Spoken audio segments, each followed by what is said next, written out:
रोज रात को एक बोतल घर में लेकर के आए, बहुत महंगा वाला लेकर के आए, और आपने बड़े प्यार से उसे घर में रखा। और उसी घर में आपकी पत्नी भगवान को विराजमान करा रही, बाल गोपाल को भोग लगा रही, सेवा कर रही है। हे भगवान, हमारे जीवन में सुख दे दो, हमारे पति के मति को सुधार दो, इस व्यसन से पति को दूर कर दो।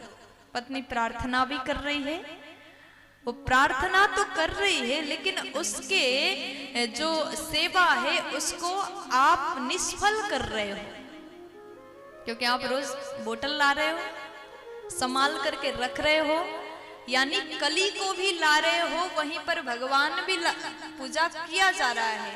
लेकिन जहां कलियुग का दुष्प्रभाव हो वहां भगवान नहीं रह सकते। अपने भगवान को तो रख लिया, जबरदस्ती रख लिया, लेकिन आपके घर में भगवान को रहने की वातावरण आप बना नहीं रहे हो। कभी जुआ खेल के धन लेके आते हैं पति और कहते हैं कि देवी, ये मैं जुआ में दूसरों को हरा करके 5,000 लाया, इसको संभाल करके रख लो। जैसे पैसा दिखा तो पत्नी का भी थोड़ा सा बुद्धि भ्रष्ट हो जाता है। चलिए जाइए, कल भी खेल के आना, कल 5 लाए थे, कल अब 2 दिन बाद जा रहे हो तो 20,000 लाना, अच्छे से जाना, बेस्ट ऑफ लक कह दिया, भेज दिया। अब पति गए, जुआ के धन फिर से लेकर के आए, पत्नी ने संभाल के रखा।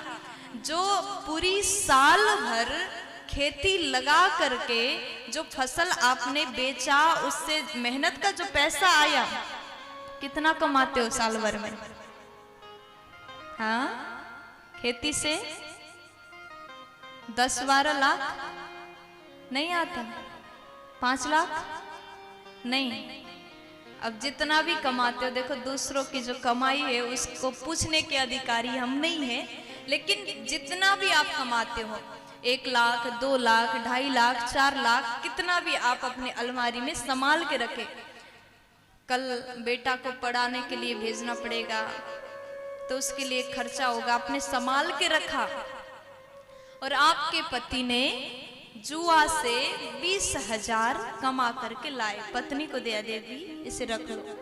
अलमारी में जैसे पत्नी ने रखा, आपका मेहनत का धन है, जुआ का धन है, और वो जुआ का 20,000 आपके अलमारी में रखा हुआ 2.5 लाख को साफ कर सकता है। जुआ का धन इतना खराब होता है, इसलिए कभी भी जीवन में जुआ मत खेलिएगा। कुछ लोग कहते हैं हम कितना भी कमाई कर लें लेकिन पैसा टिकता नहीं, बचता नहीं, कुछ उपाय हो तो बता दो। समस्या आप स्वयं बना रहे हैं और समाधान चाहे तो आप स्वयं कर सकते हैं। इसमें कोई उपाय नहीं होता, बस आप अपनी गलती को सुधार लें। और कुछ लोग ये भी बोलते हैं आप तो उपाय बहुत ज्यादा बता देती हैं, हमें भी कुछ बता दो। आप लोगों ने भी सुना होगा यूट्यूब में, हम यही सब बताते जो भागवत में लिखा गया, जो ग्रंथों में लिखा गया, जो बड़े बड़े साधु संतों ने बताया, जो पुराणों में वर्णन किया गया, कौन से गलती करने से क्या नुकसान होता है, और हम घर में ऐसे कौन से कार्य कर रहे हैं जिससे जीवन में तरक्की रुक गई है। कभी भी कितना भी मेहनत कर रहे हैं, आगे नहीं बढ़ पा रहे हैं, पैसा कमाते हैं उससे ज्यादा डबल खर्चे हो रहे हैं। यही सब बातें जो भागवत में बताया, यही सब बातें हम बता देते। अगर आप उस चीज को पालन करोगे तो आपका भी धन जो कमाओगे वो बचने लगेगा, तरक्की नहीं हो रहा है होने लगेगा, जीवन में असफलताएं आ रही है सफलता मिलने लगेगी। लेकिन कर्म करना तो हमारा धर्म है। प्यार से बोल दीजिए ना, मस्ती में बोलो ना जी, राधे राधे, मुस्कुरा करके बोल दीजिए ना।